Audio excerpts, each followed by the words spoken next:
खुश आमदीद। कैसे हैं? उम्मीद करते हैं बहुत खुश होंगे। तो हम लोगों ने कल तक क्या देखा था? वसवसे के बारे में देखा था। आज उसके आगे बढ़ेंगे, मगर आज थोड़ी गहराई में चलेंगे। तैयार हैं? चलिए देखते हैं। सबसे पहले आप हमको ये बताइए, इन्नल्लाह मा साबिरीन का मतलब क्या होता है? बेशक आप उधर से जवाब दीजिएगा अभी। इन्नल्लाह मा साबिरीन ये दुआ तब पढ़ी जाती है और इसका मतलब तब होता है कि सब्र करने वालों के साथ बेशक वो मौजूद हैं। सब्र करने वालों का वो सहारा है। अब एक बात बताइए, अल्लाह है सब्र करने वालों के साथ। एक सवाल का जवाब दीजिए, ये जो सब्र होता है, ये सब्र किसको करना होता है? क्या सब्र आपका जिस्म कर रहा होता है या आपकी रूह कर रही होती है? सब्र जो है वो रूह की क्वालिटी है, और जैसे ही आप अपनी रूह की क्वालिटी में आते हैं तो आप ऑटोमेटिकली अपने रूहों के रब के साथ कनेक्टेड हैं। इसीलिए कहा है इन्नल्लाह मा साबिरीन, सब्र करने वालों के साथ अल्लाह है। क्योंकि सब्र करने के लिए आपको अपनी रूह के अंदर आना होगा। बिना अपनी रूहानियत में मौजूद हुए आप सब्र कर नहीं सकते। और जैसे ही आप अपनी रूहानियत में मौजूद हुए, यू आर डायरेक्टली कनेक्टेड। आपका कनेक्शन डायरेक्ट लग जाता है। जिस तरह हमने समझा था कि मैग्नेट मैग्नेट को खींच रहा है, मैग्नेट लकड़ी को नहीं खींच रहा है। तो ये सब्र की बात उसी से मुराद मिलती है। अब एक चीज और बताइए, कई बार देखा होगा कुछ कंटेंट होते हैं, उसमें लिखा होता है कमजोर दिल वाले मत देखें। अगर कमजोर दिल वाले देखेंगे तो एट योर ओन रिस्क। ठीक है, आप बर्दाश्त नहीं कर पाएंगे। This content is not for those people who are sensitive, इस टाइप का लिख के आता है। तो बेसिकली वो सब्र नहीं कर पाते हैं, कहते हैं उनका जो दिल है वो उसे बर्दाश्त नहीं कर पाएगा। ठीक है, बर्दाश्त क्या दिल करता है या रूह करती है? आ गया सब्र से कनेक्टेड। मतलब उनकी रूह में इतनी ताकत नहीं होती है कि वो उसे बर्दाश्त कर सके, और हमने उसको दिल से कनेक्ट कर दिया है। अब रुकिए, इसमें और गहरी बातें हैं। देखना पसंद करेंगे? भाई क्यों नहीं पसंद करेंगे। अब जैसे सब्र जो हमने देख लिया कि वो तो रूह की ताकत है, जब इसे प्रैक्टिस करते हैं ना आप, तो क्या होता है?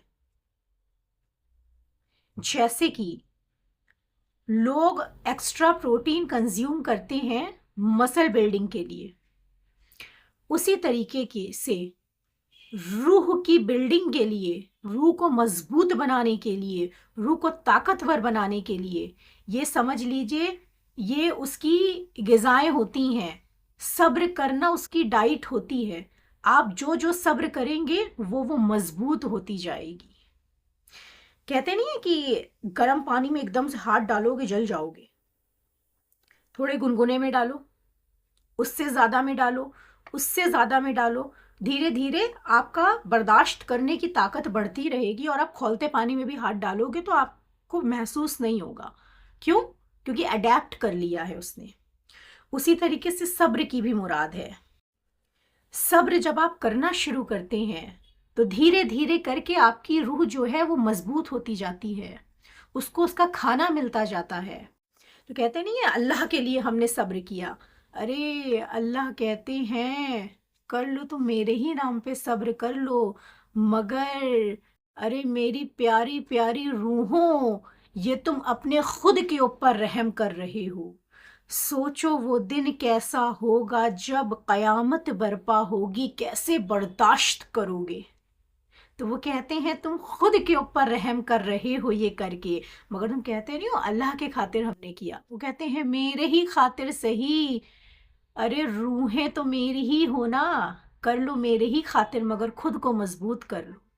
जैसे माँ बाप होते हैं, बच्चों को सही गलत बताते हैं और हर तरीके से अपने बच्चे को मजबूत बनाते हैं, क्योंकि उन्हें पता है कि मेरा बच्चा कैसे सरवाइव करेगा आगे, दुनिया तो खराब होनी है।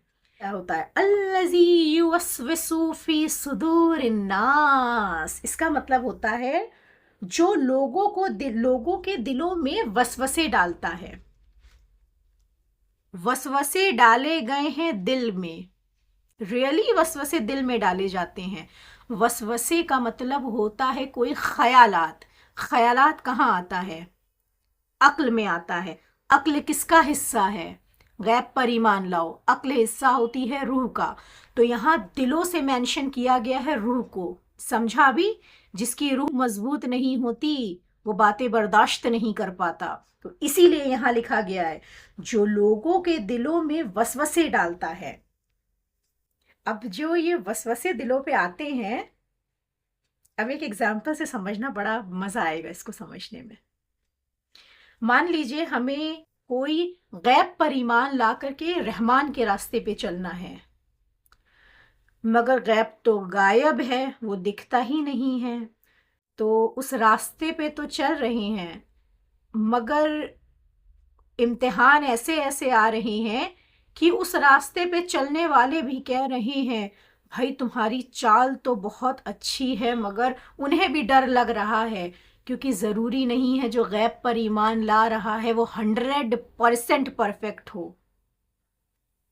सब अपनी अपनी ताकत के हिसाब से ईमान लाते हैं। तो वो देख रहे हैं तो उन्हें भी घबराहट हो रही है कि ये जो चल रही है कहीं इसके साथ कुछ हो ना जाए, तो उनको भी खौफ आता है, तो वो आपको डराते हैं। वो कहते हैं ऐसा ना करो, इतना सेफ साइड ले करके चलो। तुमने अगर सेफ साइड ले ही लिया तो उन पे भरोसा ही कहाँ किया तुमने। जब तक मूसा लकड़ी छोड़ेगा नहीं, मूसा कहेगा नहीं हम एक उंगली से अपनी लकड़ी को पकड़े रहेंगे, क्या फायदा, लकड़ी तो पूरी छोड़नी पड़ती है ना। ठीक है, तो वो लोग जो लोगों के दिलों को दहलाते हैं, मान लीजिए कोई हमको दहला रहा है, बेशक जब गैब का इम्तिहान चलता है ना, खून जो होता है वो आपका रेत बन जाता है, दिल जो होता है वो बैठने लग जाता है। इसीलिए कहा कि वो लोग जो लोगों के दिलों में वसवसे डालते हैं वो मेरे गैब के रास्ते पर चल रहे थे, मगर चलते चलते उनको बहकाते हैं। और अगर कोई बहक गया, थोड़ा सा गहराई में चलोगे, मालूम है मेरे बच्चे छोटे हैं अभी, मगर थोड़ी सी गहराई में चलते हैं, हाँ अच्छा लगेगा आज। तो जो लोग उनके दिलों में वसवसे डालते हैं ना, उनके लिए मुराद पता है कैसी है? हाविया जानते हो, हाविया? हाविया एक जहन्नुम की ऐसी आग है, जहन्नुम क्या है वो भी और धीरे धीरे गैप से खोलेंगे। जहन्नुम की एक ऐसी आग है हाविया, आयत भी है, पढ़ के नहीं सुनाएंगे वीडियो लंबी हो जाएगी, जो लोगों के दिलों पे बर्पा की होगी। आग दिलों पे बर्पा होगी। अभी मेरे बच्चे सेरेलैक खाने वाले हैं, हम अभी तुम्हें बिल्कुल भी कढ़ी चावल नहीं खिलाएंगे, हम अभी हल्के में लेके जा रहे हैं, मगर ध्यान से सुनना। ये जो हाविया है ये दिलों पे जारी की जाती है। जिन लोगों के दिल दहल गए जब उन्होंने इम्तिहान लिया कि हाँ मैंने तेरी रूह रोशन कर दी, अब मैं तेरा इम्तिहान लूंगा, तो उस टाइम दिल दहले। और जब दिल दहल रहा तो आपने उनकी याद की रस्सी थामी कि हम तो आप पर ईमान लाए हैं ना, हम बिल्कुल जाहिर में जो हमको मेरी कामयाबी दिखाई दे रही हम उसमें नहीं फंसेंगे, मगर हम आपके गैब के रास्ते पर चलेंगे, हम आपकी सच्चाई के रास्ते पे चलेंगे। तो जब उन्होंने रस्सी थामी, लोग आए, उन्होंने उनको खौफ दिलाया, डराया कि तुम ये क्या कर रहे हो, कुछ दिखाई नहीं दे रहा, जिंदगियां खराब हो जाएंगी तुम्हारी, कौन सहारा बनेगा, ये होगा वो होगा, तरह तरह की बातें की। जिसका दिल दहल गया और उसने उनका रास्ता छोड़ दिया, वो रहमान और रहीम का, वो रूहों के रब का रास्ता छोड़ा किस वजह से? क्योंकि उसका दिल दहल गया। इसीलिए कहा वो आग जो दिलों पे बर्पा की जाएगी, आपके दिल दहलने की वजह से आपने उस रास्ते को छोड़ दिया। तो आपके दिल पे रीज़न क्या बना वो रास्ता छोड़ने का? आपका दिल बन गया। कहोगे नहीं वो जो लोग कह करके गए थे, वो कहने वाले तो आएंगे, कह कह कर जाएंगे, जिसकी जितनी ताकत उसकी वैसी बातें, सुननी पड़ेंगी, बर्दाश्त करनी पड़ेंगी, जवाब किसी को नहीं देना है। हम तो खामोशी से रहना पसंद करते हैं ना, हमें तो खामोशी से बस उनकी याद की रस्सी को थाम के रखना है और अपनी राह पे बढ़ते जाना है। और ये जो हाविया वाली बात है ना, हमने आपको केवल आज सेरेलक तक बताया है, कढ़ी चावल पे नहीं लेकर के गए। बहुत गहरी मुराद है, मगर इस चीज़ को समझिएगा, सब्र का गैबी मतलब क्या होता है।